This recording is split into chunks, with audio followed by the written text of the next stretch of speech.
continuing this progress or even accelerating it even more, where I wouldn't be surprised if in 2 years time or 3 years time we'll literally have something of similar quality to like GPT-4 running on our, maybe not mobile phones, but like on computers, on PCs without a problem, like laptops or like Macs or whatnot.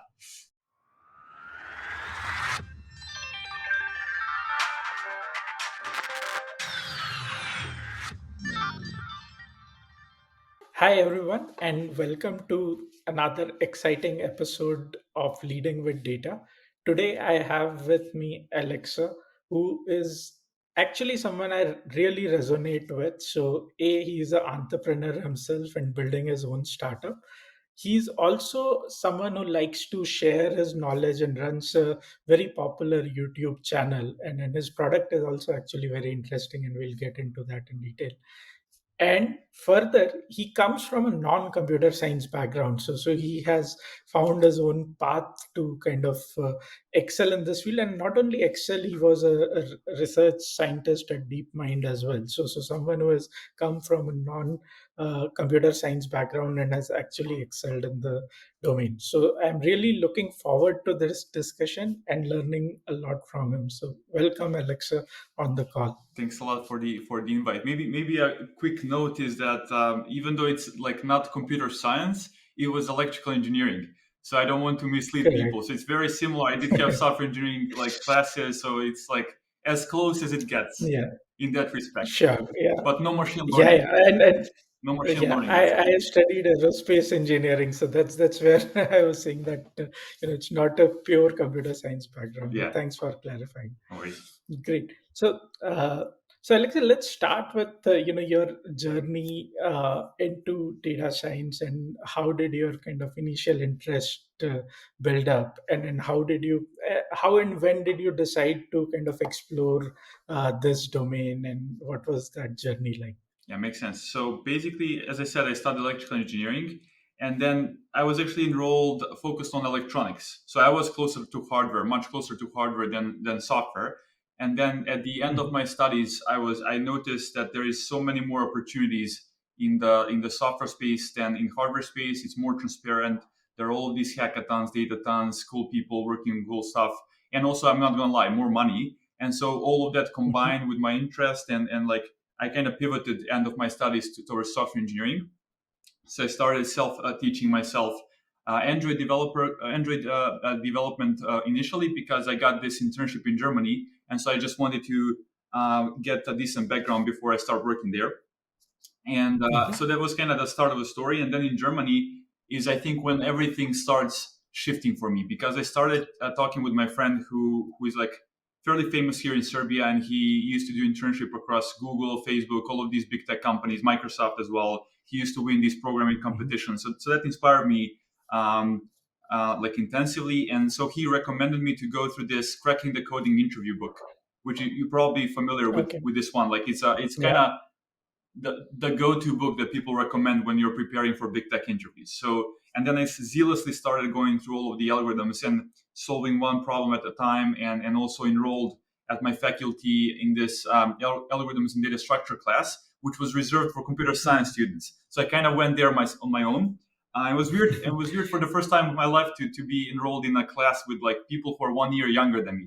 So in a way, I felt like a Okay. failure for that year. Like it kind of felt like I'm kind of lagging behind some of the best people I know, my peers.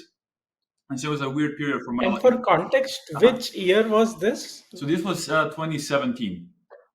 This was Mhm. Sure. 2017 when, Okay. when I finished my undergrads, and on the summer in the summer of 2017 I've done this internship in Germany as well and started preparing for big tech. And so then when I Mhm. came back home around September time, I started. That's when I graduated. I got my diploma from my undergrad. I enrolled in my master's study knowing that I will not finish it because I wanted to focus on going my direction. And so I Mhm. started preparing, going to some hackathons, datatons, applying, getting rejected. I got rejected by Facebook first, and then Microsoft second, and then I don't know, like there was a couple of those rejections along the way, and then I just kept grinding. I never give up. That's one of my like traits. I mean, I one should give up if you see that it doesn't make any sense, but you shouldn't give up just because you're lazy or like a lack of your character. It needs to be because you Mhm. realize this doesn't make any sense. So giving up is not always a bad idea. But in my case, I kept Yeah. grinding, and so Mhm. after a while, I got a job offer from Microsoft. I mean, a couple more things happened. I don't know how much you want me to digress, but I've attended this. Maybe this is interesting. I attended this machine learning summer camp that was also organized by Microsoft people, and that was in 2018. Microsoft. So that was like the year after I Mhm. came back to Serbia, and I Yeah. showed like people liked me there. They liked the questions I asked, how engaged I was, my knowledge, and all of that. And so those same people were from Mhm. Microsoft, and then they later invited me to come and join the team. And so that team turned out to be Got it. HoloLens, which is this like Mhm. holographic Yeah. device, which was super cool. Correct. That was predating the recent. We've seen like Facebook now announcing Quest 3. We've seen, which is kind of the first mixed Yeah. reality device they've made. And then we had Apple Vision Pro, if I'm not. Vision Pro. Yeah, Yeah, exactly, which from is Apple. coming out. And so for me, it was weird because I used to work in that space in 2018, 2019, 2020, and I've seen that technology, like it was qualitatively, it was somewhere there. It was still not real time and that high quality, but it was there. And so it was kind of weird Yeah. seeing that come to fruition a couple of years later. And so again, Mhm. long story short, I basically, because of Holland's project and computer vision tasks that were part of my daily job there, got interested much more in machine learning and started self-studying, going through Coursera, reading papers on my own, creating YouTube videos. Just I was very zealous about reading papers and explaining them to others because I think that's one of the best Yeah. ways to learn. You have to, as I say it, like you have to input information, but you also have to find ways to output, channel that information, like think in your own terms, Yeah. write a blog, create a project from scratch, code something up, or like just tweak an existing project or whatever. And so that's kind of my Mhm. story. And then at the end of that whole journey in 2020, was it? I applied for DeepMind. I landed the job there and worked there for a year and a half as a research engineer, not as a research scientist. There Mhm. is a subtle difference, although it kind of varies Yeah, there depending on is. the project. There is a lot of overlap, and Mhm. so I worked on vision language models at DeepMind, and after that I've left, and now I'm basically running my own startup at the moment.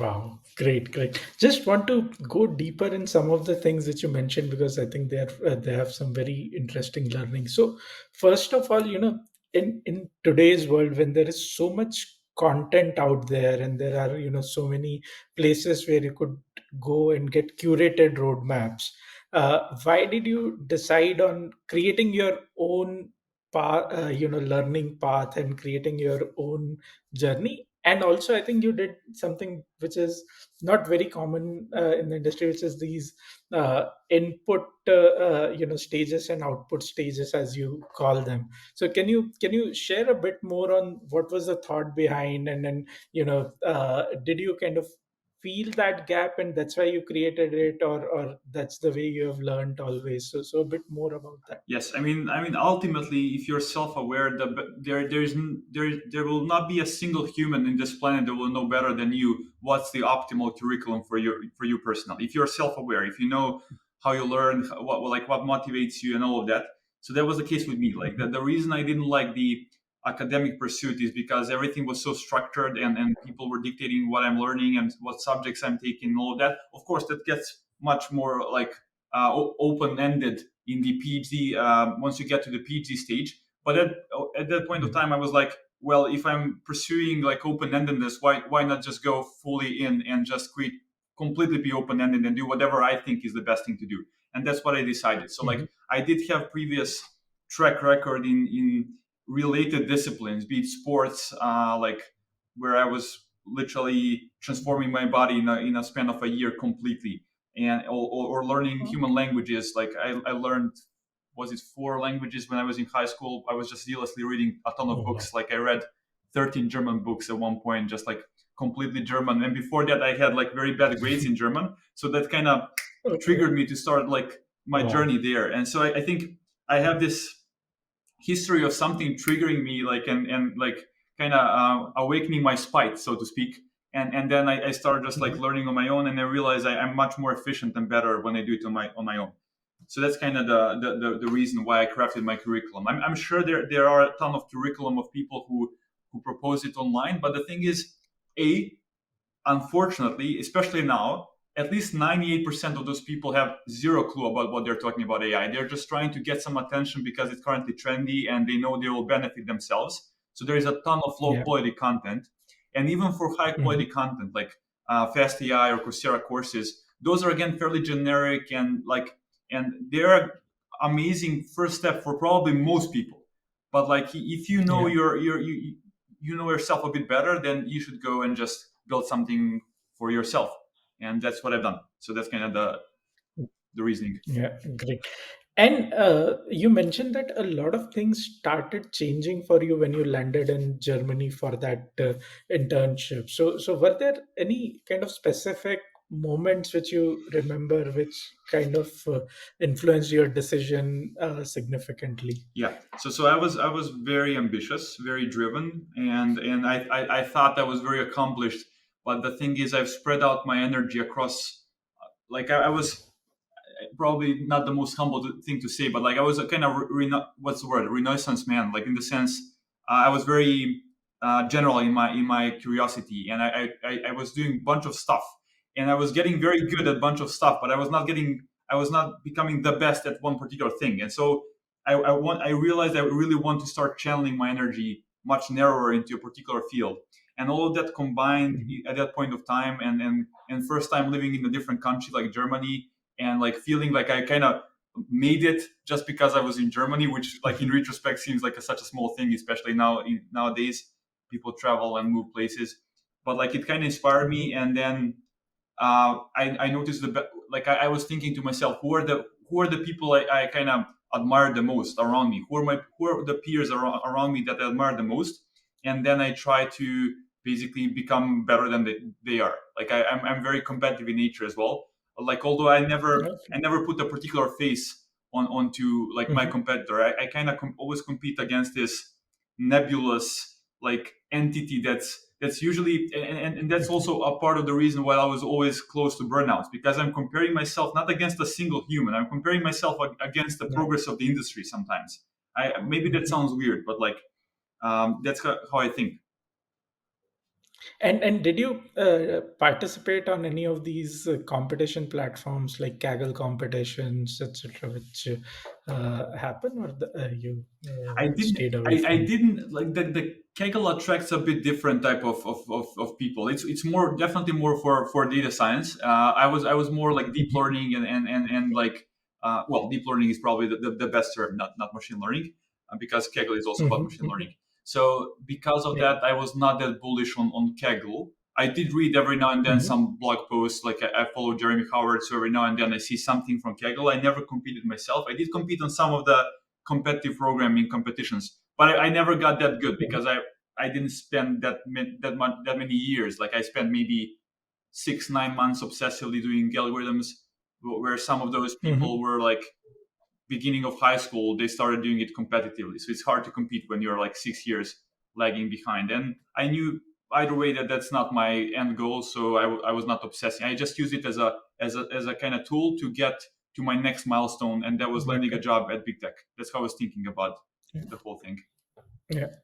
And during this period, right? So there are two, three different aspects which you could focus on, which I think you're also probably referring to. So you could really become good at, let's say, your computer vision algorithms Hmm. and specialize in those. You could choose to focus on engineering, so building the required pipelines, and then how do you deploy those models into production, or completely just integrating these into the UI UX and then kind of the software side of it, right? So between these three aspects, what did you kind of focus on, and which kind of syncs up with you the most? What gets you Hmm. excited the most? So back in 2017, I was still definitely very broad in my interest. I still am. I'm just now a bit conscious that I Mhm. have only so much time on this earth and I have to focus. But like everything was interesting me. I was literally, the thing is, it was not just technology, like sports, Mhm. skateboarding. I don't know, like languages. There is a ton of things which are for many people who are like math nerds or whatnot. They never think about sports. It's not something that maybe is distracting them from their daily work, or traveling. I love traveling, and Mhm. so all of that was kind of distracting me. But I decided to consciously just focus on machine learning. Like I felt that there is Mhm. something that spiked my interest there, especially the visual component. I'm a very so to speak visual learner. So like the combination of image Mhm. and videos and like and seeing your prediction and like just kind of having this visceral understanding of how your algorithm works, which was much more satisfying to me than I don't know, like generating text tokens or analyzing text. Like text was less interesting for me back then. But then slowly, I think I Mhm. transitioned more and more into the text domain. So that's how it Okay. started. Okay. Interesting. And when did the idea of launching your own YouTube channel come, and what was the focus of the YouTube channel? And just for the audience, the name of the channel is AI Epiphany. So how did that start, and then what were the initial few episodes in the first, let's say, big video for you? hmm so the seeds for that for the creation of my YouTube channels like were planted at least well I guess many years ago, but like the year before in 2019, I read a ton of books about like business and finance, and I started following Gary Vaynerchuk, who is this very big like Hmm. person Yeah, in the media Gary Vee. yeah, Yeah, Gary V, and so he yeah, inspired me. He was like literally filming himself and his daily like predictions and live. life and everything, and Yeah, somebody was curating that for him and like just outputting it across different platforms. And then I really like this moment where he had some prediction, I don't know, in 2005 or 2010, and then in 2015 he makes a video where he references his video 5 years ago, and I really love that type of consistency. Even though again he can always make that to his own advantage by omitting the parts where he had a completely bad prediction. So it's always easy to have this type of survivorship bias in the world of ideas and predictions. yeah, Um, yeah. so yeah, because of Gary Vee, I think that kind of motivated me to start thinking a bit more about this, creating some type of public presence, and also I know that by teaching others, I would be learning more. And so I don't remember quite all of the thoughts that were floating around at that point of time, but those were some of the main I think Mhm. things. And then pandemic started, so that was additional thing, and I was like, okay, I don't have any like distraction anymore for like socialization or whatnot. And so I was just like, let's create a YouTube channel. And I don't know, it Mhm. didn't come supernatural to me. I was very camera shy. I think in the first videos, like it was weird. Like I'm filming myself, like talking to this camera object. Like it was super weird experience. But like as I said, like I'm just pushing through whatever I set as my goal. Even though if I'm not comfortable, I'm gonna keep on doing it. That's one of my things how I operate. And so, Mhm. yeah, I started initially, maybe the videos were, I was still trying to find my style. And so I knew I want to do something super technical. I didn't want to go and create high level superficial content about how to use Python or PyTorch or like a series in PyTorch. A lot of YouTubers which have a lot of followers, you can just tell they compromised, or maybe they just love it, but like they focused a lot on those super beginner friendly things, and that brought them a lot of views. But then again, it just depends Mhm. what you're trying to accomplish. And so for me, I knew that YouTube channel was never the end goal. I don't want to be the YouTuber Mhm. because I feel that the Mhm. incentives are kind of misaligned, because you have to Correct. create this clickbaity, superficial, beginner friendly content, because then by definition, a lot there's more beginners by definition than experts. And so if you focus on the Yeah. beginner market, of course you're going to have more views. But like I always cared Yeah. more about the quality of my viewers rather than the quantity. And so like, and that ended Mhm. up to be a great bet, because a lot of people before I even joined DeepMind knew about me from DeepMind. So like researchers from DeepMind were already aware of my work, and they were following me closely, and a lot of PhD students across the world, and like tech entrepreneurs and some super successful people. And so like I was happy about that, because that was implicitly what I was optimizing for the whole time. Like I was trying to gather a Mhm. very strong technical community around everything I do. Got it. And the Discord channel, did was it there beforehand, or that you started after your startup? Discord channel started somewhere along the way. It was not there since the very beginning. YouTube channel is the oldest, but That's the oldest. yeah, yeah. But like Discord channel popped up maybe a year later or something, and then I slowly started working on it. Yeah. Great. So coming to your, current startup and in the product you're building, can you tell a bit about that? And then again, how did the idea come? And then how was the journey since then? And at what point did you decide to leave your, job at DeepMind to pursue this? Mhm. So for the startup, the initial idea that I was really pushing for was this YouTube AI Buddy, which was Hmm. supposed to be an MVP. And what YouTube AI Buddy is for your audience is, in its form, in its initial form, it was just a Chrome extension that you install. And when you open up a YouTube video, you have this widget on the right hand side of the screen, and you can type in questions about the video and get relevant answers, and also get timestamps. So like this particular Yeah. answer you got happened in this part of the video, and I made a lot of functionalities around that kind of textual querying type of interface. Mhm. I also had some And this summaries. was at what time? So what year was this when you This were was trying this this? year. This was actually in April. In May this year, I launched it, so that it was very recent. Right. And then So post ChatGPT launch yeah, sometime. post ChatGPT. ChatGPT was launched Okay. in late November last year. So like definitely Late November. post Correct. Exactly. ChatGPT. And so I was Got it. pushing for that, but the long term vision of that project was to build like a AI first video platform. And I kind of gave Hmm. up on that idea for multiple reasons. Just because I first of all, like I feel that my strengths don't lie in the application layer. Like there is a ton of web developers who can compete with me there. How do you build the back end, the front end, all of that. And so AI was mostly used as a like a almost as a what would be the correct word?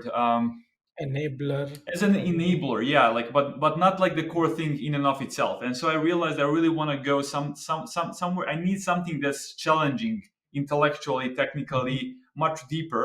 And so what I'm currently working Hmm. on over the last 30 days, I've been building this open source replication of the No Language Left Behind project from Meta.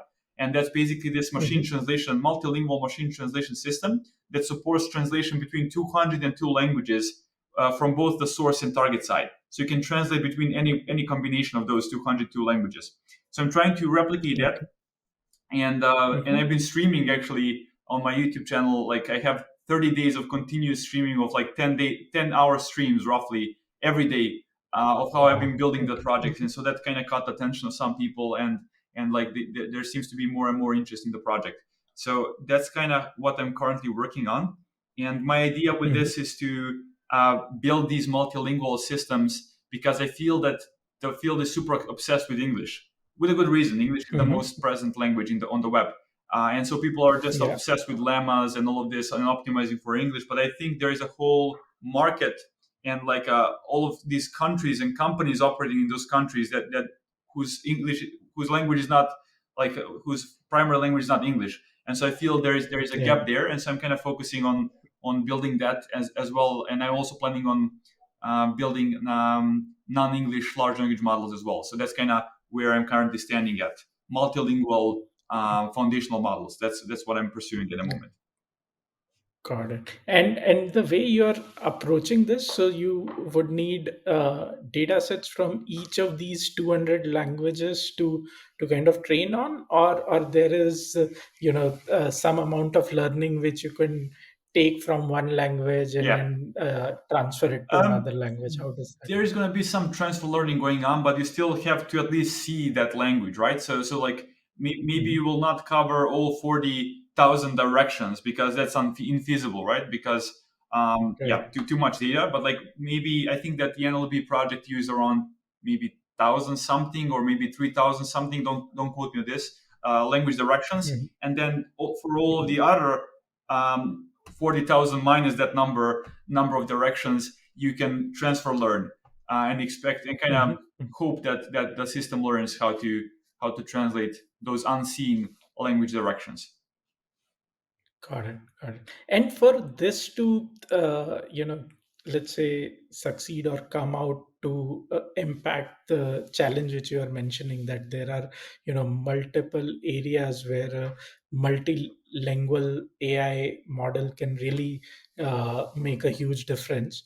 Are there any let's say, structural changes which are required? So do you need more data to be collected, or do you need a very high amount of compute, or some sort of so do you need structural changes, or you feel that the technology is here and it's just a matter of someone dedicatedly attacking and solving this problem to get to the solution? I mean, the technology is there. I definitely need more data. I definitely need more compute.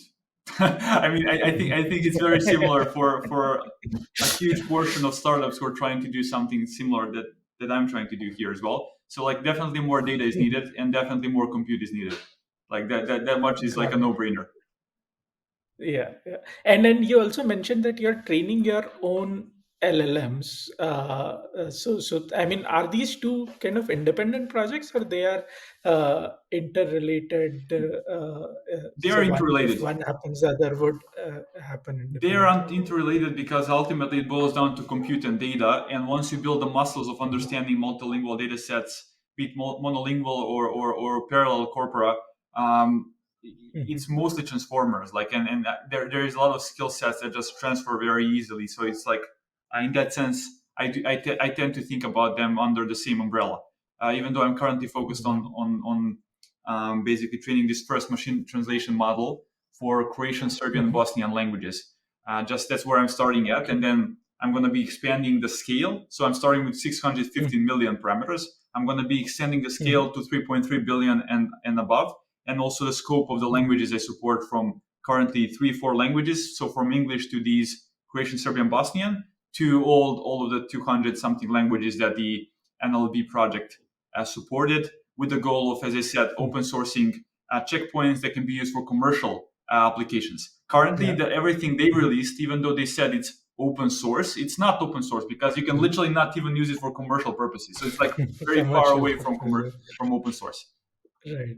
Yeah. So Llama 2 is probably the best truly open source, I think, model out I there. Like think it's Lemma 2 got overthrown a couple of days ago by Mistral AI's new model, 7B model they released. okay. So Mistral AI is currently, I think, the Interesting. best model that is out there. Best and best model. Yeah. Okay. Oh, wow. Okay. Interesting. And any specific reason why you chose those three languages, or it was, I mean, so was it Yes. decided by some parameter? Yeah. I mean, I speak Serbian. I'm from Serbia, and so that's my native language. And Bosnian and Croatian are Hmm. literally the same languages with some like. At best, these three languages could be considered as dialects of each other, even though because of politics we kind of split up. We used to be same country. Hmm. We used to call these languages Serbo-Croatian. So it was the same language. Okay. It's now because of political Hmm. reasons not the same language. There are subtle differences, but like I'm literally native speaker of all of these languages, and so it makes it easier for me to just verify that the translations make sense. English is the source Got language, it. so I speak also English. So like everything is easy for me there to just verify manually, and so that's kind of how I was thinking about this. Plus, I really want to contribute back to my region where I come from, and there are businesses interested in some of these models locally. So like I can maybe help them run this on prem, and so that's kind of the rationale.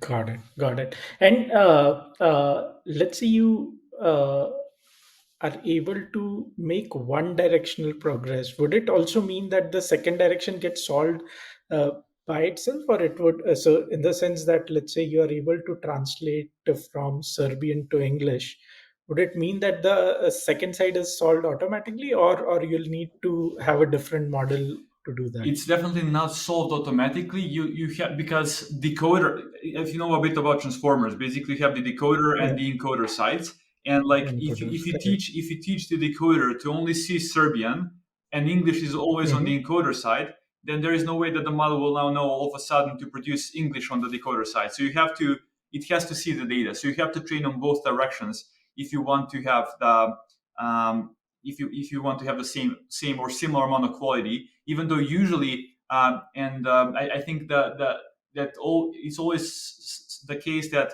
when you go into English, the quality is higher, Hmm. just because the quality of Hmm. English and the quantity of English language is so greater that the coder sees a lot of English, and then the quality becomes better when you're translating into English as opposed to out of English. That's kind of the Correct. I think. Correct. Yeah, and uh, Any specific ecosystem or communities you're tapping into to kind of promote this idea and building this?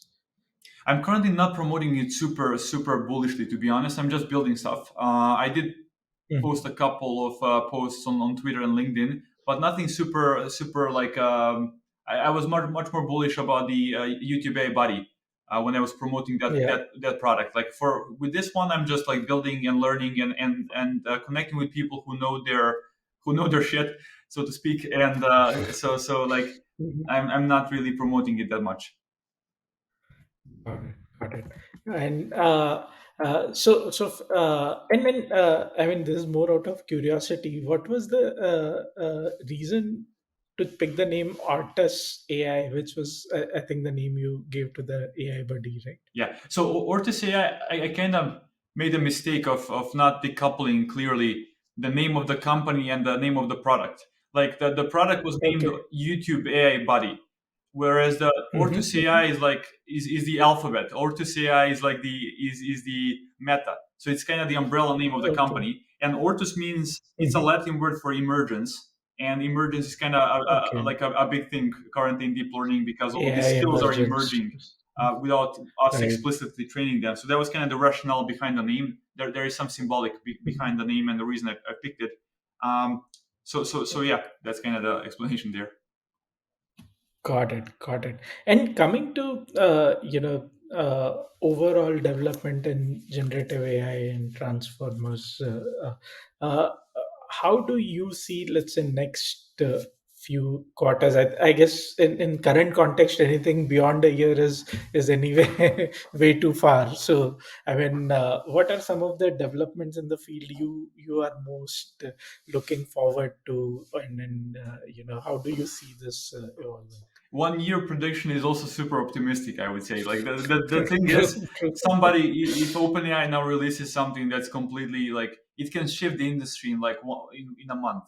So like it's very unpredictable. As we saw with ChatGPT, nobody saw it coming. Everything changed like in a couple of months. Like it hasn't Correct. been even a year, and it's like the whole field is completely different now.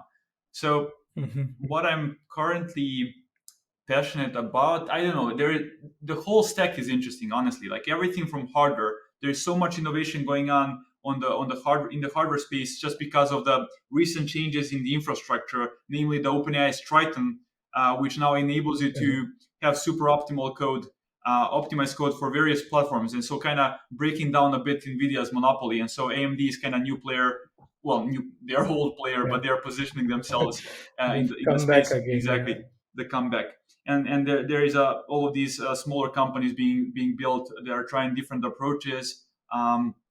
I don't know, like GraphCore was one of them, and there is was it Samba Nova, a bunch of those chip companies trying to maybe specialize a bit more for transformers, as opposed to having this Mhm. general compute platform that NVIDIA is offering. Although NVIDIA is also Yeah. kind of niching down, so I don't know, very competitive space, very interesting space, a lot of innovation there. Also, as I said, a lot of innovation on that low level software stack with Triton Mhm. and PyTorch 2.0, all of that happening. And then there is the whole space above it, innovation in the bigger context lengths for LLMs. The recent YARN model, I actually had the authors of that paper in my server a couple of weeks ago, where they managed to scale up to Mhm. 128,000 tokens for the Right. context length. That's Mhm. super exciting. Then there is the flash attention 2.0 that basically made it much more efficient memory and time wise to Yeah. train these systems. All of these are like MLSys innovations are super exciting. Also, Mhm. as the compute is getting cheaper and we're scaling up these systems, and there's more and more development going on the edge side, as we saw with GGML, for example. I think what I'm really passionate about is just continuing this progress or even accelerating it even more. Where I wouldn't be surprised if in 2 years time or 3 years time we'll literally have something of similar quality to like GPT-4 running on our maybe not mobile phones but like on computers, on PCs without a Got problem, it. like laptops or like Macs or whatnot. Interesting. And are you still tracking the AR VR space and then metaverse? I mean, Lex Friedman did the first interview in metaverse recently. So is that something which you're tracking, or that's something which you're I'm tracking not it, but following? more from the from the side. Like I'm not really deep in the game. It's a different space, right? It's a very different space. It's Correct. like almost as crypto is a separate space. Like of course, Yeah. metaverse will benefit tremendously from AI developments, as will AI Hmm. from metaverse, highly likely because it's going to probably lead to higher quality synthetic data and 3D worlds and all of that. We've seen some recent acquisitions. I think OpenAI recently acquired this gaming company that builds these simulated worlds. So like there's going to be a Correct. lot of Yeah. weird dynamics going on and like ideas being passed from one field to another and like so in that sense it's connected, but it's also disconnected because ultimately they're trying to pursue different goals. Um, Yeah. Yeah, great. Thanks a lot, Alexa, for sharing these wonderful insights and your views about how you see the domain building. Just one last part of the discussion. So what we do with our guests is ask a few rapid fire questions, mhm. and the idea is to just know you better as a person, and that's what I want to do next. So Sounds good. right, so a tea or coffee, what do you prefer? Tea, but like I drink neither most of the time. I rarely drink either of those two. Okay. Okay. uh, Android or iOS? Android. Okay. And any book recommendations which you have, anything which you That comes at the perfect time of my life. I'm literally I just revived my love for reading books. I never lost it. I just Mhm. didn't have the bandwidth. I was focusing more maybe on podcasts over the last years.